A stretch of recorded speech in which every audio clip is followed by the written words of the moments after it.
sometimes solutions to difficult problems can be very simple. And let me propose a couple here for the Orthodox Church in Ukraine. But let's have just a very short background. Ukraine's in a war with Russia on many fronts. It's economic, trade, cultural, linguistic, question of its sovereignty, national security, and such like, but also religious. Unlike in Yugoslavia, where the communist regime created autocephalous churches in places like Macedonia, and so the Serbian church in Yugoslavia just represents the Serbs, doesn't represent all of the sort of people like the other Orthodox people in Yugoslavia. In the former USSR, and today, a quarter of a century later, the Orthodox Church based in Moscow and allied to Vladimir Putin is also a church for Russian speakers and for Eastern Slavs throughout the former USSR, whether it's the Baltic states, Belarus, Ukraine, or Kazakhstan. So this isn't a church for Russians. This is a church for Eastern Slavs and for Russian speakers. And for Putin, these are one and the same thing. He always talks about 17 million Russians living in Ukraine when he's really referring to 17 million Russian speakers. And so dealing with the Orthodox question in Ukraine is extremely important from a national security point of view. And it's relatively easy to do so, but it hasn't been done. The majority of the Orthodox parishes in Ukraine are in so-called Orange Ukraine, Western and Central Ukraine. They're not in Eastern and Southern Ukraine.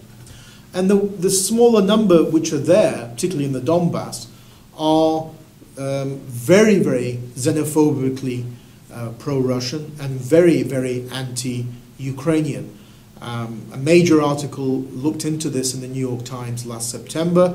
When I was in the Donbass in December of last year, Protestant pastors who had suffered tremendously when the town of Slavyansk was occupied by Russian forces from April to July, their churches were taken over by separatists and Russian Orthodox priests, and these Protestant pastors talked about an Orthodox jihad on the part of them. They were so Ukrainophobic, they said that this now territory belongs to Russia. The only church which will be allowed here is a Russian Orthodox Church. Forget any Ukrainian churches, forget any Protestant churches, or Catholic especially. In the center of Slavyansk, there's a Ukrainian Autocephalous Orthodox Church, which was closed down and taken over as well. So there are smaller numbers of Orthodox in places like Donbass, Crimea, xenophobic, racist, Islamophobic, Ukrainophobic. But the majority of the Orthodox of Ukraine are patriots. They live in particularly central Western Ukraine. They tend to belong to primarily the Kyiv Patriarchate and the so-called Ukrainian Orthodox Church. I say so-called because this church belongs to the Russian Orthodox Church. And this is very, very prevalent, this church, the Russian Orthodox Church, called the Ukrainian Orthodox Church, is very prevalent in Chernivtsi, to some degree in Volyn, and also in Transcarpathia. When I was in Poltava in December, you could tell the difference between both churches. The Ukrainian Orthodox Church, Kyiv Patriarchate, is a center of civil society activity in support of Ukrainian troops going out to the Eastern Front, whereas the Ukrainian Orthodox Church, Russian Orthodox Church in the center of Poltava wants nothing to do with that. Patriarch Filaret has said there are 40 priests from the Kyiv Patriarchate servicing Ukrainian forces on the ground in eastern Ukraine. So the Orthodox of Western Central Ukraine are patriotic. They're also often, the churches are often in small villages and sort of rural and cut-off areas where many of the people who go to those churches, old people for example, really don't understand the difference. For them, they're going to the Ukrainian Orthodox Church. It's a Ukrainian church. They don't understand the nuances about which church belongs to whom, which church is recognized by Moscow or internationally.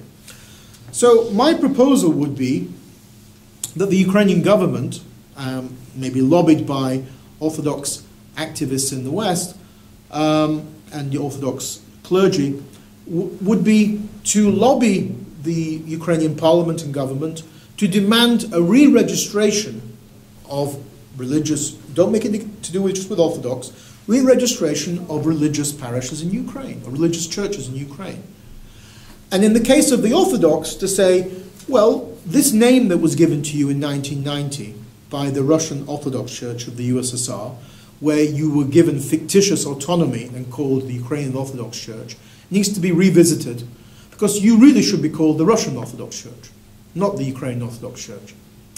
And once you do that, once you force this fake Ukrainian church to rename itself the Russian Orthodox Church, thousands of believers will desert it.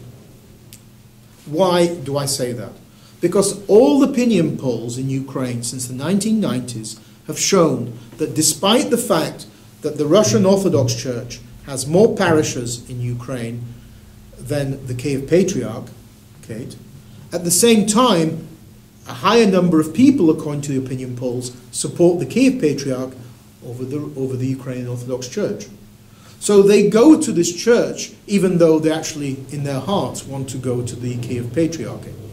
Now, if you force the church to re-register as the Russian Orthodox Church, it will lose a lot of believers and clergy to either the autocephalous Ukrainian Church or to the Kyiv Patriarchate.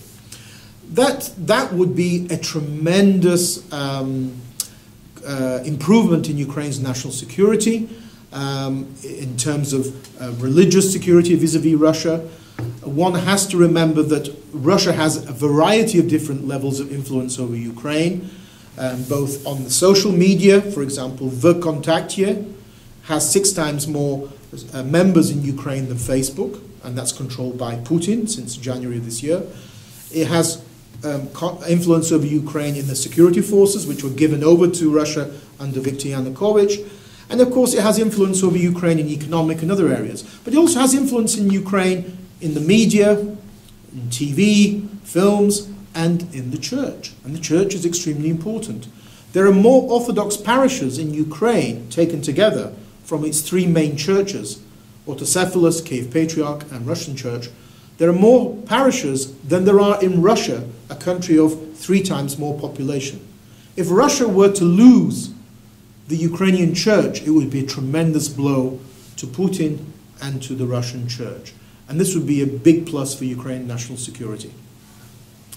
You could do that, you could help that along in 2 ways. Firstly, as I mentioned, by forcing it to be called its real name, the Russian Orthodox Church, not the Ukrainian Orthodox Church.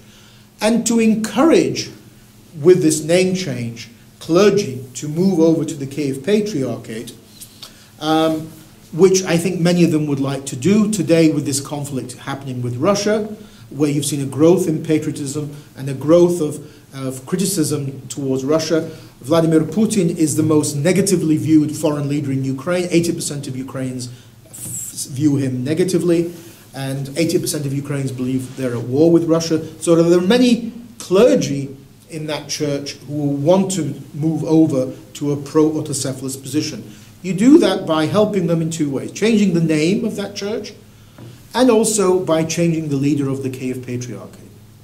This is not something that I'm saying because I have a personal dislike of Patriarch Filaret.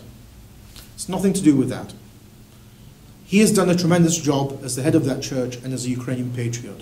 But like it or not, many people in the Russian Orthodox Church, the Ukrainian Orthodox Church, do not like Patriarch Filaret. They have personal grudges with him going back to the early 1990s when the Kyiv Patriarchate was formed under President Leonid Kravchuk. You need to have somebody to replace him who would be more amenable to these potential defectors from the Russian Orthodox Church. They're less likely to defect to a church headed by Patriarch Filaret. That's just the reality. Again, it's nothing personal on my part. that is directed against Patriarch Filaret. These are relatively easy steps to undertake. They require strategy on the part of the Ukrainian government and the relevant departments in the presidential administration and elsewhere. And let's not pretend. I mean, Orthodox Church is closely tied to the state in every country it's involved in. And these steps could be relatively easily done. If you want to, what's happening with this conflict with Russia is Ukraine is slowly cutting away its ties to Russia, which have been developed over centuries. Just today, the Ukrainian parliament voted to, for example, ban Russian TV and Russian produced films in Ukraine because of their support for propaganda support for the war effort on the part of the separatists in eastern Ukraine. Ukraine is now finally supporting its own language production in books and magazines. It needs to also support the very key area in the field of the churches. And if there's a groundswell after what I've proposed in people moving over from the Russian church to the Kyiv Patriarchate, and that becomes by far the biggest church in Ukraine, that in turn will lead to tremendous pressure in Constantinople, Istanbul, upon those authorities to recognize that church as autocephalous. It's time that Ukraine begin to deal with all of these various small bits of ties that continue to allow Russia to exert spiritual, cultural, and other influences over Ukraine. Thank you.